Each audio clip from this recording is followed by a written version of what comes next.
आता दिवाळी लवकरच येत आहे आणि दिवाळीच्या सगळ्यात पहिल्या पदार्थाला पूर्वतयारी करायला लागते ते म्हणजे अनारसे। तर अनारसे अगोदरच आपल्याला 15 ते 20 दिवस तयारी करायला लागते, तेव्हा कुठे दिवाळीच्या टायमाला ते होतात। आणि त्यात पण अजून भीती की ते कुठे तेलामध्ये फसकतात का, तेल जास्त पितात का, अनारसे बिघडतात का। आता तुम्ही हा जर व्हिडिओ पाहून जर अनारसे केला तर अजिबात अनारसे 101% सांगते मी तुम्हाला, अजिबात बिघडणार नाही। अनारसा बिघडू नये ह्याच्यासाठी काय करायचं, अनारसा बिघडल्यावर काय करायचं ह्याच्यासाठी भरपूर अशा तुम्हाला टिप्स सांगितलेल्या आहेत। त्याच्यामुळे व्हिडिओ कुठेही स्किप न करता शेवटपर्यंत बघा, म्हणजे तुमचे सुद्धा असे जाळीदार परफेक्ट असे अनारसे होणार। तर तुम्हाला तर इथे मी अनारसे दाखवलेच, तर अनारसे कसे असावे, तर असे अनारसे असावे। आज आपण हे अनारसे अर्धा किलो प्रमाणामध्ये करणार आहोत। चला मग वेळ न करता आजच्या व्हिडिओला सुरुवात करूया। तर आपण हे अनारसे अर्धा किलो प्रमाणामध्ये करणार आहोत, तर इथे आपण अर्धा किलो तांदूळ घेणार आहोत। तर इथं बघा मी तुम्हाला वजनी प्रमाण दाखवत आहे। तर 500 ग्रॅम इतकं इथं मी तांदूळ घेतलेला आहे। थोडे जास्त आहे तर हे मी काढून बाजूला ठेवलेलं आहे। तर थोडंसं जास्त झालं तरी सुद्धा चालू शकेल, कारण तांदूळ हा धुतल्यानंतर हा थोडासा कमीच होतो। पण इथं मी बरोबर तुम्हाला दाखवण्यासाठी 500 ग्रॅम इतकाच तांदूळ घेतलेला आहे। आता तांदूळ कुठला वापरायचा, तर तांदूळ बघा हा रेशनचा तांदूळ आहे। तांदूळ हा आपल्याला असा जाडावालाच घ्यायचा आहे, तुम्ही इंद्रायणी वगैरे असला तांदूळ वापरायचा नाही।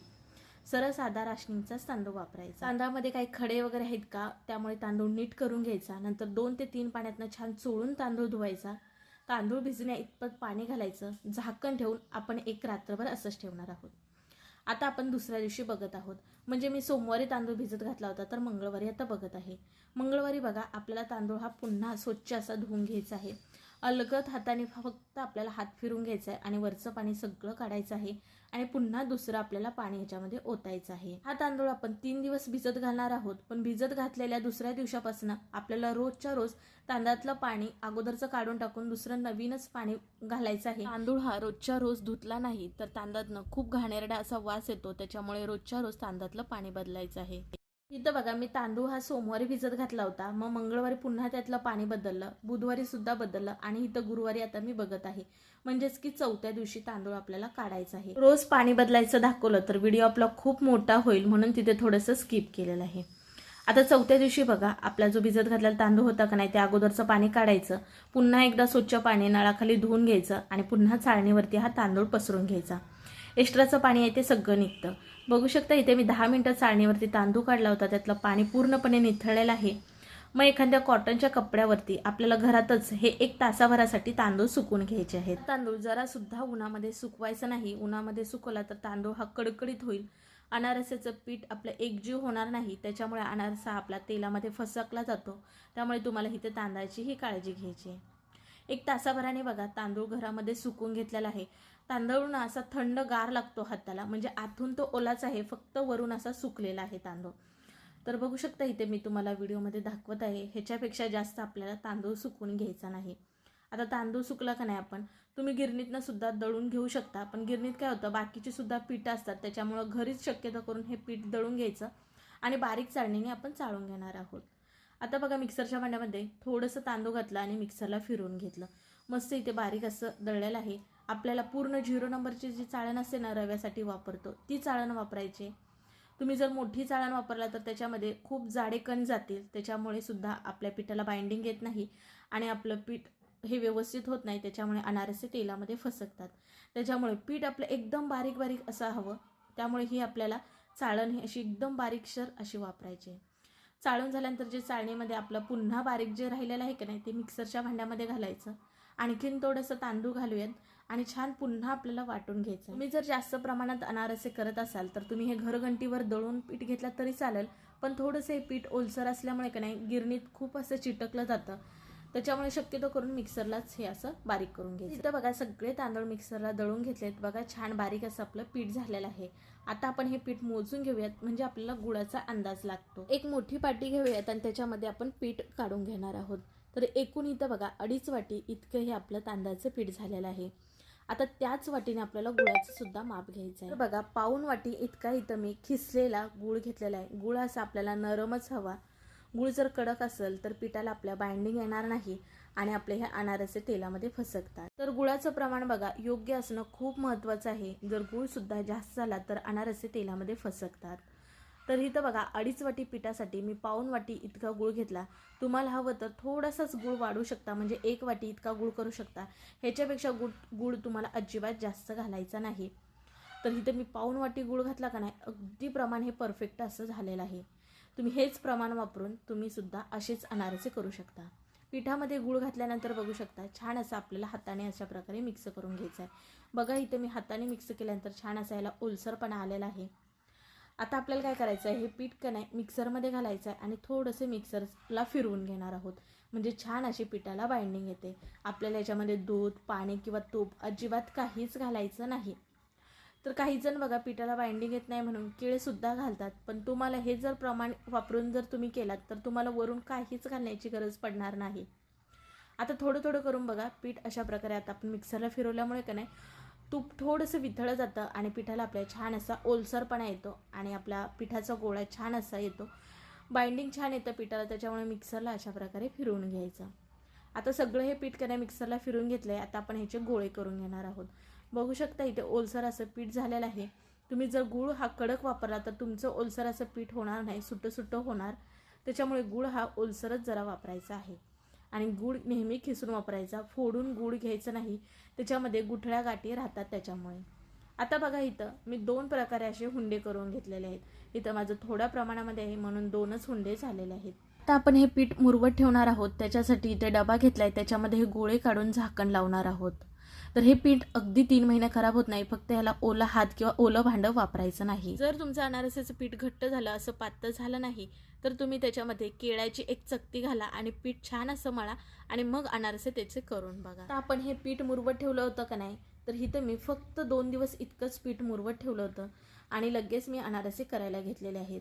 तुमच्याकडे वेळ असेल तर बाकीची सगळी दिवाळी करून शेवटी जरी हे पीठ अनारसे केलात तरी सुद्धा चालेल.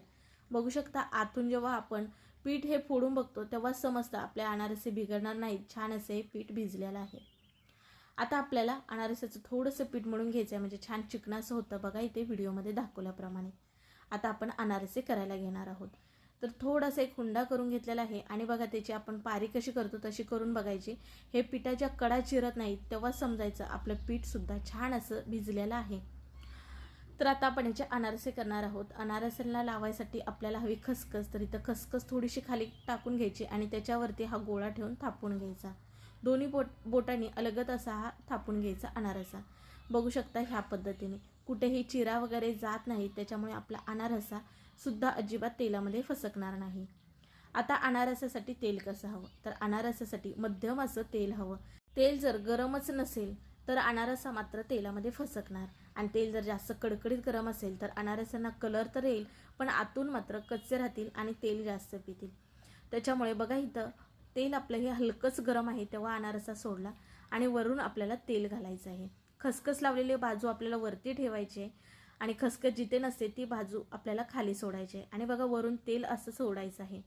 अनारसा हा तेलामध्ये सेट झाल्यानंतरच आपल्याला त्याच्यावरती तेल सोडायचं आहे, लगेच तेल सोडायची घाई करायची नाही. अनारसाचा कलर छान येऊसपर्यंत तळून घ्यायचं, बघा इथे दाखवलेलंच आहे. तर तुम्हाला अनारसा हा खाली थापल्यानंतर उचलायला येत नसेल तर तुम्हाला आणखीन एक पद्धत सांगते अनारसाचा. सेम हुंडा घ्यायचा आहे आणि आपल्याला घ्यायचं इथं प्लॅस्टिक सीट, त्याच्यावरती खसखस भुरभुरून का नाही अनारसा थापून घ्यायचा आहे. खसखस ही आपल्याला खाली टाकून मग वरती आपल्याला हुंडा ठेवून अशा प्रकारे थापून घ्यायचा आहे. काही जण अनारसा झाल्यानंतर वरून खसखस लावतात किंवा वरून खसखस लावून थापून घेतात. असं केल्यामुळे अनारसा तेलामध्ये टाकल्यानंतर आपली जी खसखस आहे ती तेलामधून पसरली जाते, त्यामुळे असं करायचं नाही. आणि सगळ्यात महत्त्वाचं म्हणजे गॅस आपला पूर्णपणे स्लो आहे, कुठेही वाढवायचं नाही, मध्यम सुद्धा ठेवायचं नाही. एकदा तेल गरम झालं की गॅस हा आपला स्लोच ठेवायचा. आणि अनारसे बघितलात का तुम्ही किती टम्म फुगणारे होतात. अनारसे तेलातनं बाहेर काढताना काही जण तेल निघण्यासाठी बघा दाबून अनारसा काढतात, तर तसं करायचं नाही. अनारसा हा फुललेला असतो तर आतून छान अशी जाळी झालेली असते, त्याच्यामुळे अनारसाला दाबायचं नाही, अलगदपणेच तेलाच्या बाहेर काढायचं.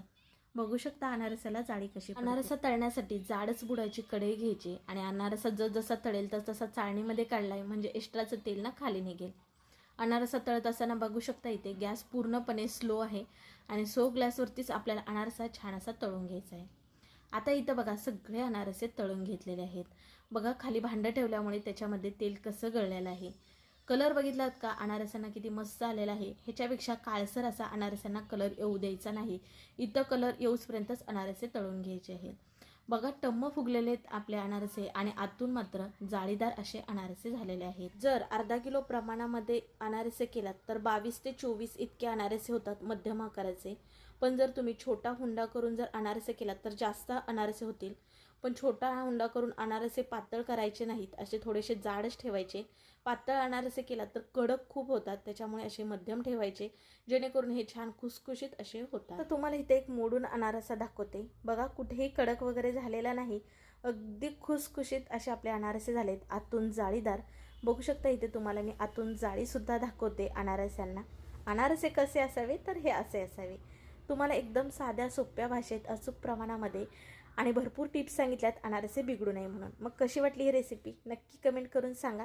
तुम्ही सुद्धा यावर्षी दिवाळीला हे नक्की अनारसे करून बघा. असल्या भारी अनारसांना एक लाईक बनतो, त्यामुळे ठोका एक लाईक. व्हिडिओ जास्तीत जास्त लोकांपर्यंत शेअर करा. आणि हो, चॅनलला सबस्क्राईब केलं की नाही? केलं असेल तर ठीक आहे, पण नसेल केलं तर पटकन सबस्क्राईब करा बघू, म्हणजे पुढील असे छान व्हिडिओ तुम्हाला पाहायला भेटतील. चला पुन्हा भेटू अशा नवीन एका रेसिपीमध्ये. तोपर्यंत बाय बाय.